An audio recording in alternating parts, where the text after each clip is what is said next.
Hallstatt is widely considered to be the most beautiful town in Austria.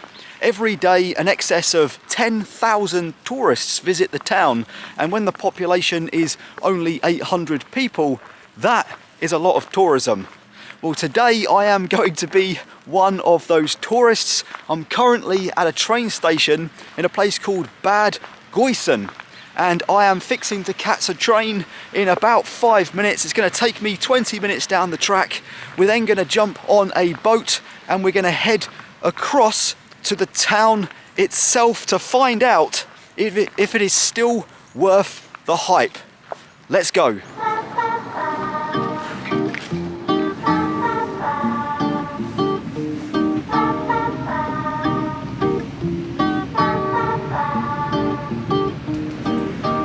Well, we are truly in the lakes and the mountains now. What a spectacular scene out the train window. I thought I would tell you about why I'm not staying in Hallstatt itself. The main reason is price. The cheapest accommodation I could find in the town was £150 a night. That's about 170 euros. And I found a place in Bad Goisern about 20 minutes away for £55 a night. That's about 65 euros, and that included breakfast. So that's why I decided to stay there. You also get a train that is pretty much empty. I mean, there is nobody on this train at all. I'm the only one about. Look at these views out the window. You can't beat that either. Beauty of it is, train journey is €5. I'd say that's a bargain.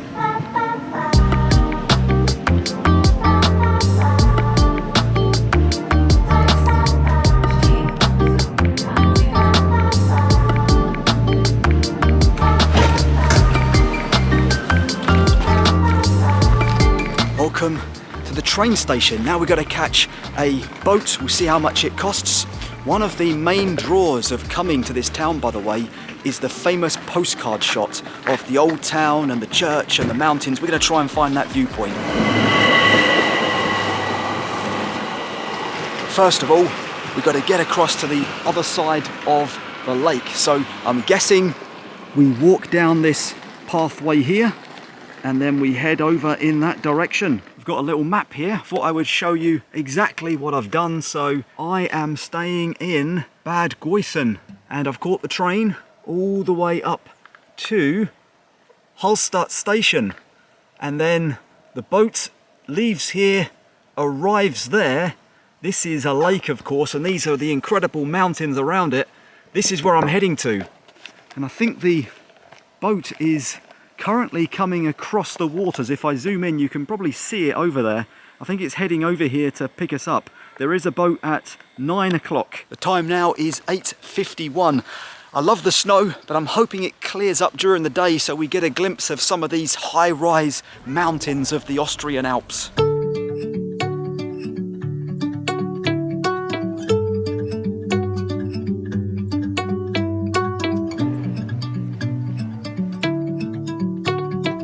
Hello, how much is a return? 7 for one. 7. 7. 10 is enough. Oh, that's 20. Yeah. Thank you. 13, and this is the ticket for coming back. Oh, brilliant.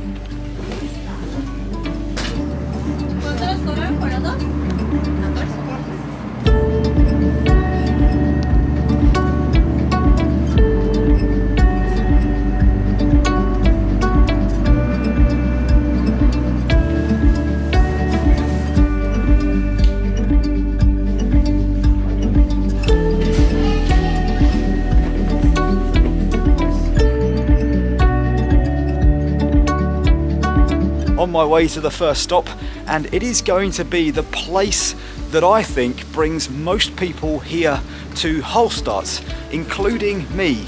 I saw a picture many years ago of this phenomenal scene, this church with a lake, mountains in the background, and this is where that shot was taken. So we're going to head to that viewpoint.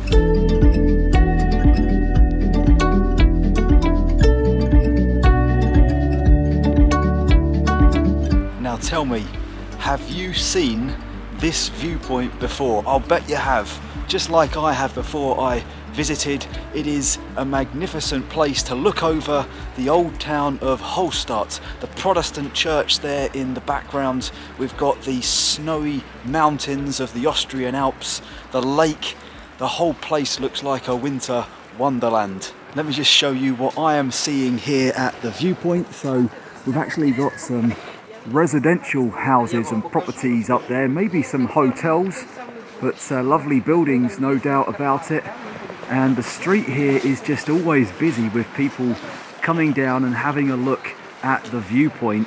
And to put it into perspective, as humans were moving the stones of Stonehenge into place in England, and before ancient Rome existed as a city, people were here 7,000 years ago living and working. There is a salt mine behind the town, and that salt mine dates back 7,000 years. It is the world's oldest salt mine, so we'll be visiting that later on in the video. But right now I think we've got a coach or certainly a train arrived. Right, time to get out of there, I think. It is getting busy and I'm going to head to the town centre.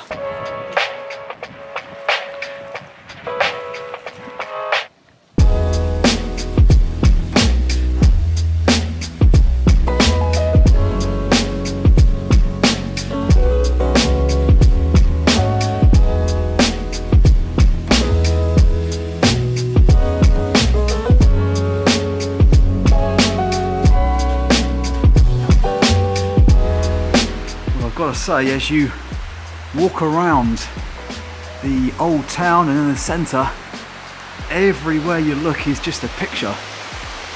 It's lovely with the snow on the ground as well. It snowed last night, not much, but just enough to give us a dusting.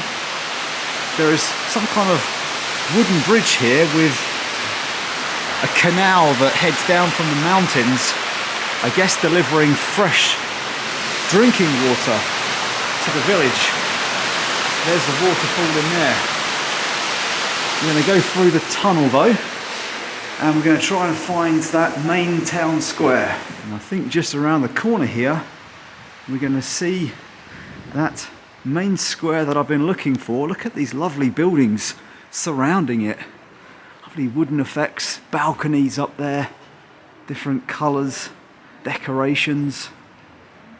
What an incredible place, especially with those mountains behind there, and then more colours up above me.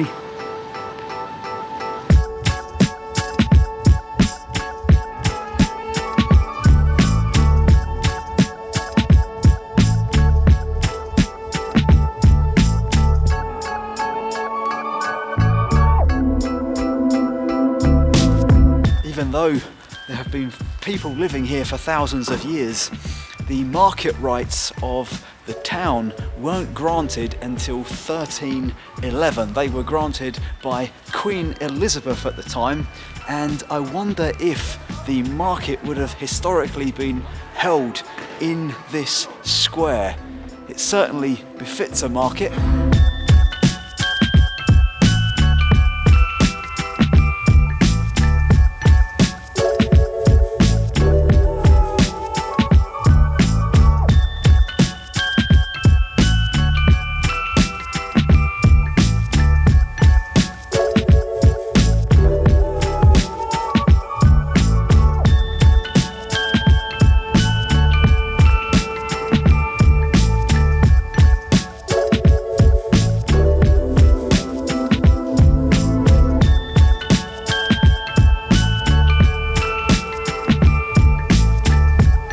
I discovered firsthand the value of getting off the beaten path. By ascending a seemingly random set of steps, I found this remarkable church with almost no other tourists in sight. This is the Assumption of the Virgin Mary Catholic Church. Its cemetery offers a stunning vantage point overlooking the lake and the distant mountains. This current church was completed in 1505, though previous structures had occupied this site for centuries. The cemetery is an ideal place, as you can see, for quiet contemplation and reflection. Continuing around to the front, a panoramic balcony offers sweeping views of the evangelical church below, the picturesque housing lining the waterfront, and the wider expanse of the lake and surrounding mountains. If you have time, I would highly recommend stepping inside to appreciate the remarkable architecture and interior style. You'll find a two-aisled hall with traditional pews and a striking neo-Gothic altar, updated in the late 19th century. On the other side of the cemetery, adjacent to the Catholic parish church, is St Michael's Chapel, which houses the Charnel House, more commonly known as the Bone House.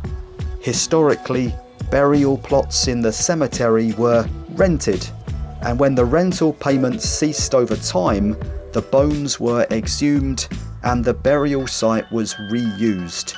The bones were then respectfully stored here in the ossuary.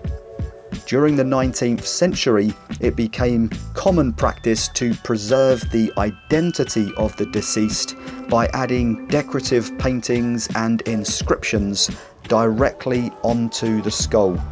Here at St Michael's, you can see over 600 of these decoratively painted skulls, with most of them dating back to the 19th century. Well, it is getting close to 12:30. Can you believe it? Time flies when you're having fun. But at 12:30, I have a cable car booked that will take me up to the salt mines, and that's where I'm going to spend the next couple of hours. The cost of the funicular plus access to a tour in the salt mines is €40, about £35, and you have to book the time that you want to go up using the funicular, and then you get a bit of flexibility with the time that you actually take the tour. So I'm looking forward to it. The Hallstatt salt mines are not cheap, but they do offer good value for money. I'm going to show you a few highlights in this video, but if you'd like to see more, I filmed so much that I'm going to create another video exclusively featuring this fascinating tour that I took of the mines. I will link to that video in the description below. The adventure started at the funicular station, where I was whisked up to an elevation of 838 meters or 2,749 feet, where I found a high-level skywalk reaching out over the lake, as well as a medieval fortification called Rudolph's Tower that is these days a restaurant. From there I walked 10 to 15 minutes up the valley to where the salt mine tour commenced. I slipped on my glamorous protective clothing, and as a tour group we entered the mine. The Hallstatt salt mine is the oldest salt mine in the world, with a history spanning back over 7,000 years. It's a key part of Hallstatt's economic and cultural identity. In fact, the wealth from salt production allowed the ancient Hallstatt culture to flourish, and the mine has been in continuous use for thousands of years, shaping the entire region's history and traditions. Visitors like me can explore a large portion of this underground world with a tour guide, and the walkthrough combines history, geology and technology. The experience includes a ride on a miner's train, sliding down long wooden slides, and walking through the labyrinthine tunnels that were carved by ancient miners. Earlier today, when I was heading to the funicular, I took the high pathway. Now I'm on the lower road, the lakeside road, and it's lined with residential properties, but also lots of businesses, cafes, restaurants. There are, as I said earlier, just a ton of tourists here. Even in wintertime like this, it is still packed full of people. So I don't suppose there's ever a time when it's quiet here in Hallstatt.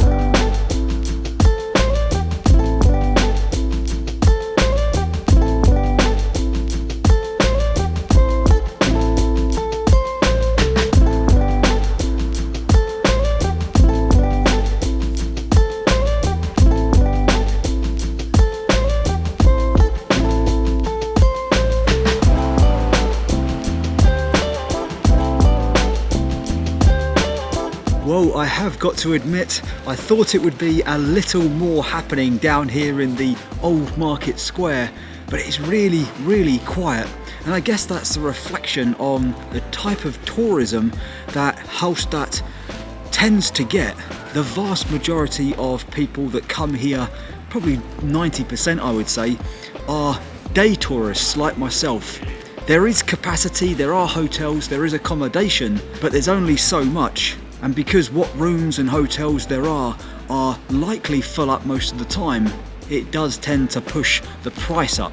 But when I was down by the coach station a little while ago, there was just coach after coach after coach leaving town and heading on for the next destination. Still, it is a lovely town square. It is lit up nicely here tonight. One other note, if you're considering catching the ferries in conjunction with the trains because you want to save a few pennies, or maybe it's just more convenient, then remember that the ferries run in conjunction with the train times. So the last ferry out of here tonight is 18:15. Takes about 10 minutes to get across the lake, and then my last train that I could catch is 18:42. So if I miss that one, I'm in trouble. I'd have to get a taxi or something like that. It would be quite a major expense, and we don't want any of that. So bear in mind that the train times and the ferry times work in conjunction with one another.